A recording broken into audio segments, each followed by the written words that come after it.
दिसंबर दयाल सायकाचार्य रणतिलज्ञान राजकीय कन्या विद्यालय कोटली। आज हम विश्व शांति में संयुक्त राष्ट्र संघ की भूमिका के बारे में परीक्षण करेंगे। संयुक्त राष्ट्र संघ का प्रमुख उद्देश्य राजनीतिक समस्या का समाधान कर अंतर्राष्ट्रीय शांति व्यवस्था को प्रोत्साहन देना है। वैसे तो आर्थिक और सामाजिक क्षेत्रों के कार्य भी कम महत्वपूर्ण नहीं होते हैं, लेकिन राजनीतिक क्रियाकलाप भी अधिक प्रकाश में आते हैं।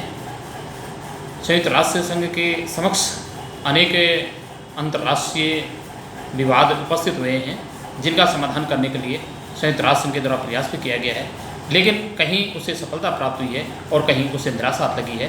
तो संयुक्त राष्ट्र संघ के कार्यों का मूल्यांकन राजनीतिक कार्यों का आधार किया जाता है कि कहाँ तक अंतर्राष्ट्रीय शांति और व्यवस्था को बनाए रखने में संयुक्त राष्ट्र संघ की महत्वपूर्ण भूमिका रही है।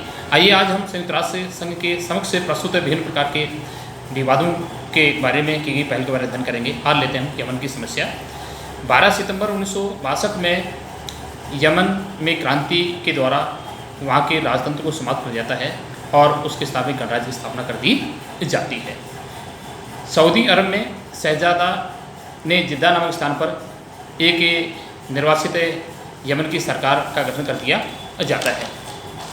कुछ समय के बाद दोनों ही सरकारों के द्वारा एक दूसरे को समाप्त करने के प्रयास कर दिए जाते हैं और यमन में देखते देखते गृह युद्ध की स्थिति उत्पन्न हो जाती है, अर्थात बहुत अधिक तनाव स्थिति उत्पन्न हो जाती है।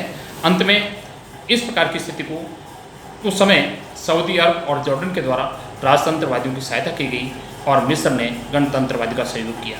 कहने वाला यह था कि संयुक्त राष्ट्र संघ के द्वारा की पहल के कारण इस प्रकार के गृह युद्ध को बहुत अधिक रूप धारण करने से रोकने का महत्वपूर्ण काम किया गया।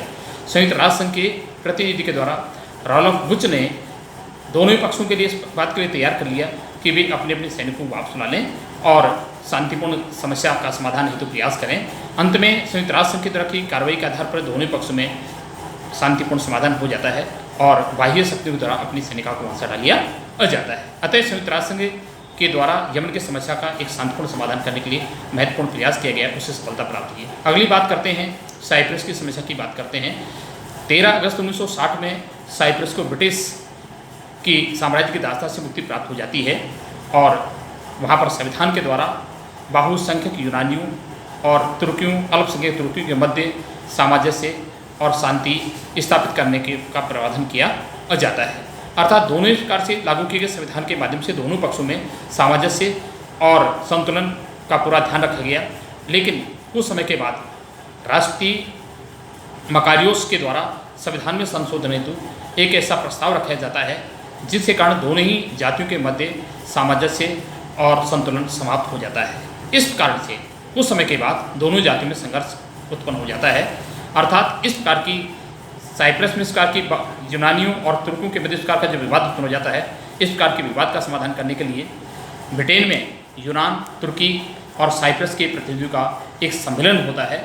उस सम्मेलन में ब्रिटेन के द्वारा नाटो सेना भेजने का षड्यंत्र रचा जाता है।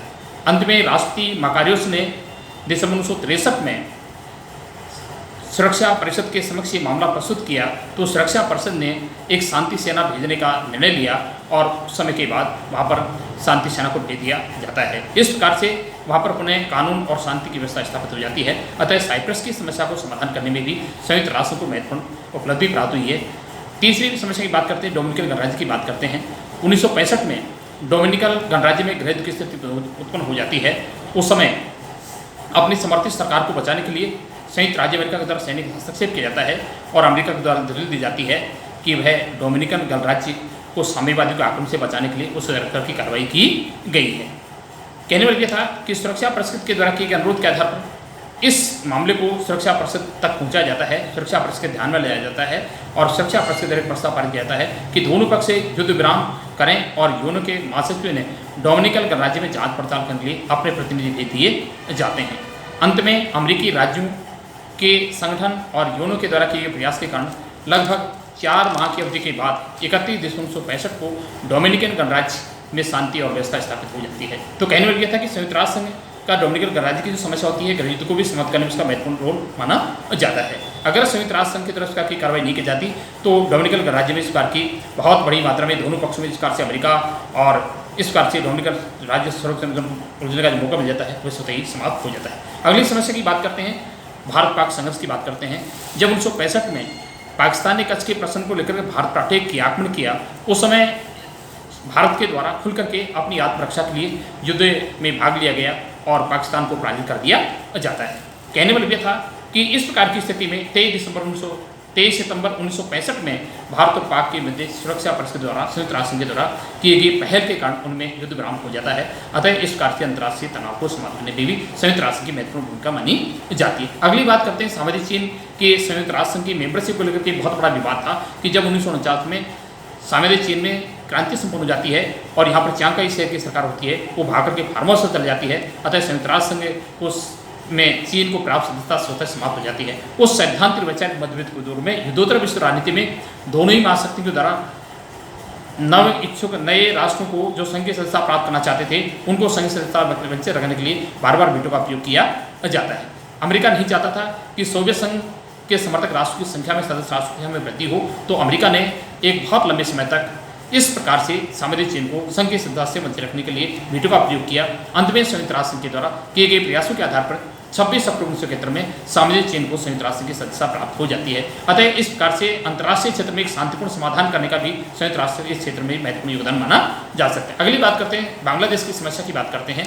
जब 1971 में बांग्लादेश का विभाजन हो रहा था, तो इस प्रकार के विभाजन को टालने के लिए पाकिस्तान की तरफ इस प्रकार की बर्बरतापूर्ण जो कार्रवाई की गई थी, इस प्रकार की कार्रवाई को भारत को भी से भयभीत करने का जो काम किया गया था, उस समय अमेरिका के द्वारा बंगाल की खाड़ी में अमेरिकी सेना का 7वां बेड़ा भेज दिया जाता है और बहाना यह बना जाता है कि ढाका में फंसे हुए भारतीय अमेरिकी नागरिकों को बाहर निकालना है, जबकि वास्तविकता ये थी कि वे बांग्लादेश के विभाजन टालना चाहते थे। लेकिन कहने वाला यह था कि विरोधी दल के नेता अवामी लीग के नेताओं के द्वारा नेतृत्व में वहाँ पर पूर्वी बंगाल में सरकार का गठन कर दिया जाता है और भारत के प्रयासों से बांग्लादेश स्वतंत्र राष्ट्र आज़ाद हो जाता है। अतः इस क्षेत्र में होने वाले विवाद को भी संयुक्त राष्ट्र संघ का बहुत बड़ा हस्तक्षेप माना जा सकता है। अगली बात करते हैं कि अगली जो समस्या की बात करते हैं,